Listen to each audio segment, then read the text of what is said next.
মুখে যাই বলুন, আওয়ামী লীগকে নিয়ে তিনি একটা চাপ অনুভব করেন। আর পৃথিবীতে যে গণতান্ত্রিক দেশগুলো আছে তারা চায় সেখানে গণতন্ত্র চর্চা হোক, অব্যাহত থাকুক। আর এজন্য সকল দলের রাজনীতিতে মিলেমিশে থাকা, সমাজে ধর্ম, বর্ণ, রাজনৈতিক পরিচয়ে যে বিভক্তি আছে সেগুলোর বাহিরে সবাই একটা শান্তির সমাজ প্রতিষ্ঠার স্বপ্ন দেখেন বা লক্ষ্য দেখেন। গণতন্ত্রের মিনিংসটাই হচ্ছে এটা।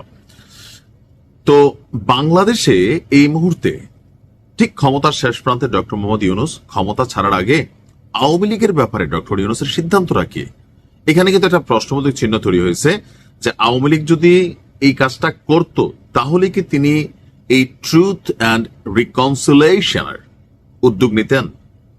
ট্রুথ মানে হচ্ছে কি সত্য, এন্ড মানে এবং, আর রিকনসিলিয়েশন এটা আপনার যেই ইংরেজি অর্থ আসে যে পুনরায় মিলন। সোজা সাপটা এটা ব্যাখ্যা হবে, বিশ্লেষণ হবে কেন আওয়ামী লীগের ব্যাপারে ট্রুথ অ্যান্ড রিকনসিলিয়েশনের উদ্যোগের কথা সামনে আসলো। এটার শুরুটা হয়েছে দক্ষিণ আফ্রিকা। আপনার খেয়াল আছে নেলসন ম্যান্ডেলা সারা পৃথিবীতে খুবই বিখ্যাত একজন মানুষ। দক্ষিণ আফ্রিকাতে বর্ণবাদ নিয়ে অনেক লড়াই হয়েছে, ঝগড়া হয়েছে, বিভক্তি হয়েছে। পরবর্তী সময়ে নেলসন ম্যান্ডেলার নেতৃত্বে একটা সিস্টেম গড়ে উঠছে। সেইখানে যারা অত্যাচার করছে, অন্যায় করছে, তারাও বিপদে ছিল। যেমন বাংলাদেশে আওয়ামী লীগের এখন যারা এই লেভেলের আছে অনেকে প্রশাসন, সামরিক, বেসামরিক, জনগণ, জনতা, রাজনৈতিক নেতা পলায়ন অবস্থায় আছে। একটা অস্থিতিশীল পরিবেশ, প্রতিশোধের চিন্তা সবার মাথায়। দক্ষিণ আফ্রিকায় তৎকালীন প্রেক্ষাপটে এই বিষয়টা ছিল। তো নেলসন ম্যান্ডেলা তিনি ক্ষমতায় যাবার পর ট্রুথ অ্যান্ড রিকনসিলিয়েশনের উদ্যোগ নিয়েছিলেন। আর এর মাধ্যমে যারা অপরাধী তাদের জন্য একটা চাপ ছিল যে তুমি সত্যটা বলো। তারপর সেটা একটা বিচার হয়েছে, বিচারের পরে পুনর্মিলন হয়েছে, আবার পুরা সমাজ একটা জায়গায় আসা। বাংলায় যদি আমরা সোজা সাপটায় বলি, আওয়ামী লীগের পুনর্বাসন।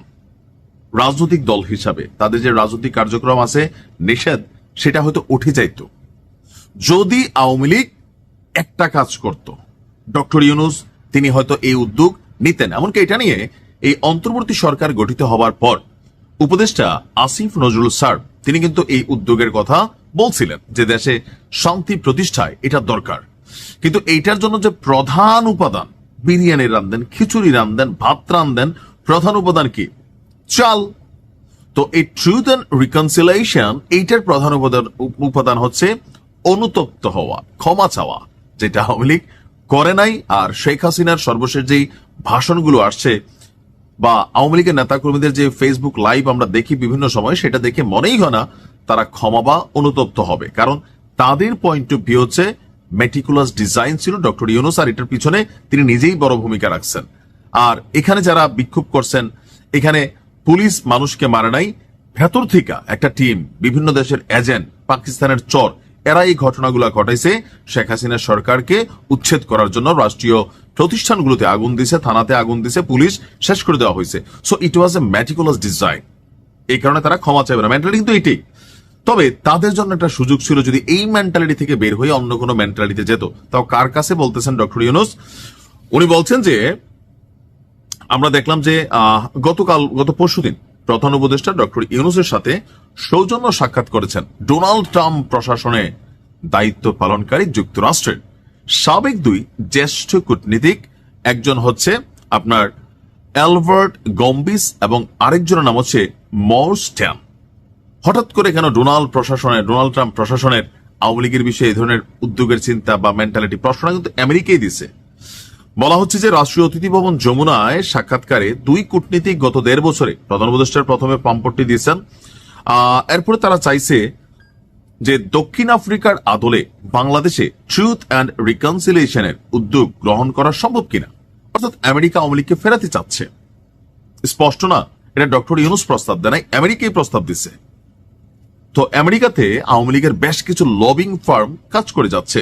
ডক্টর ইউনূসের উপর ট্রাম্প নিজেও বিরক্ত, পছন্দ করেন না। এটা ব্যক্তিগত একটা ইস্যু থেকে। নেলসন ম্যান্ডেলা তিনি আবার ডক্টর ইউনূসের বন্ধু ছিলেন।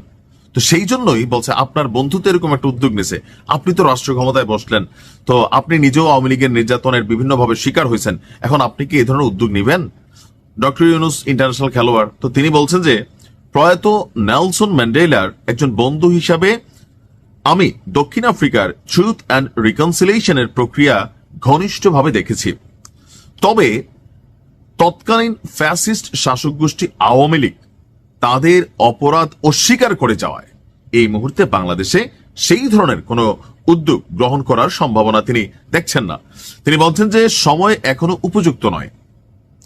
কোথা থেকে শুরু করবেন?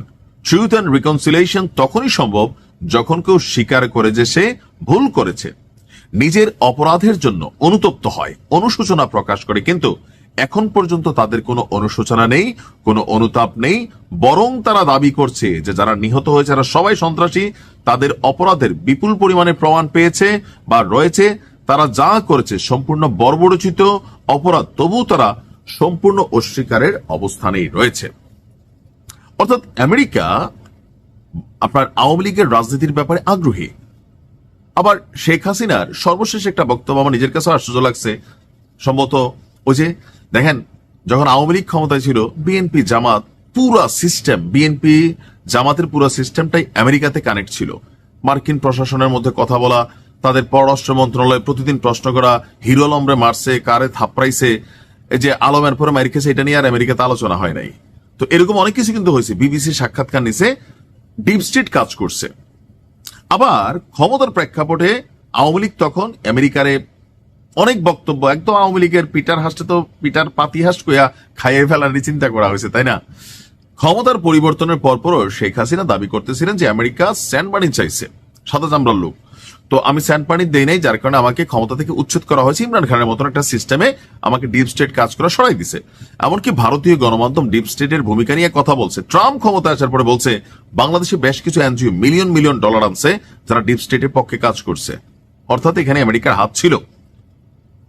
জাস্ট কয়েক মাস আগে হঠাৎ করে সাবেক কি বলা যায় আওয়ামী লীগ সভানেত্রী শেখ হাসিনা তিনি বলে দিলেন যে এই ঘটনায় আওয়ামী লীগের আমেরিকার কোনো হাত নাই। তখনই মনে হয়েছে যে ভেজাল আছে, কারণ ট্রাম্প একরোখা।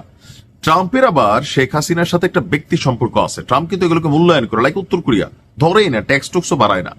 তো সেখান থেকে লবিং ফার্ম, আওয়ামী লীগের অবস্থান, ডক্টর ইউনূসের সাথে অপছন্দের বিষয়, রাজনীতিতে তখন তারা বলছে যারা মজলুম ছিল বিএনপি জামাত তাদের পক্ষে, এখন আওয়ামী লীগ মজলুম, আমেরিকা মনে করে তাদের গণতন্ত্রের স্বাধীনতা থাকা উচিত, রাজনীতি করার অধিকার থাকা উচিত। সো একমাত্র উপায় হচ্ছে দক্ষিণ আফ্রিকার সেই উদাহরণ ট্রুথ অ্যান্ড রিকনসিলিয়েশন, যেটার প্রস্তাব আমেরিকার এই ট্রাম্প প্রশাসনের সাবেক দুই জ্যেষ্ঠ কর্মকর্তা তারাই দিচ্ছেন ডক্টর ইউনূসকে। তবে ডক্টর ইউনূস ওই পয়েন্টে ব্যবহার করছেন যেটা কি বলা হয় যে আওয়ামী লীগের বর্তমান অবস্থান। তার মানে আমেরিকা আওয়ামী লীগকে নিয়ে ভাবছে। আমরা যারা আজকের দিনে মনে করছি শেখ হাসিনার কি ফিরা জীবনে সম্ভব, আসলে কিন্তু সম্ভব। শেখ হাসিনার পতন যেমন অসম্ভব থেকে সম্ভব হয়েছে, এখানে আপনি যা দেখছেন পেছনে কত মেটিকুলাস ডিজাইন। এখন তো অনেক কিছু আমরা নিজেরাই দেখতেছি যে কারা কোন টিম ছিল, কে কোথায় থেকে বলটা খেলছে, আওয়ামী লীগ কোথায় ঢুকে গেছিল, আওয়ামী লীগেরও ভুল ছিল, অন্যায় ছিল, সবকিছু মিলে ঘটনা ঘটছে। আর পেছন থেকে অর্থলগ্নি সিস্টেমকে ইমপ্লিমেন্ট করা আমেরিকা করছে। সো আমেরিকা যদি আবার কখনো চায় ভারত টারত মিলিয়া, এরা ভাই যে কোনো কিছুই ঘটাইতে পারে। এটা আমেরিকা আর এটা বাংলাদেশ। ভালো থাকুন, আসসালামু আলাইকুম।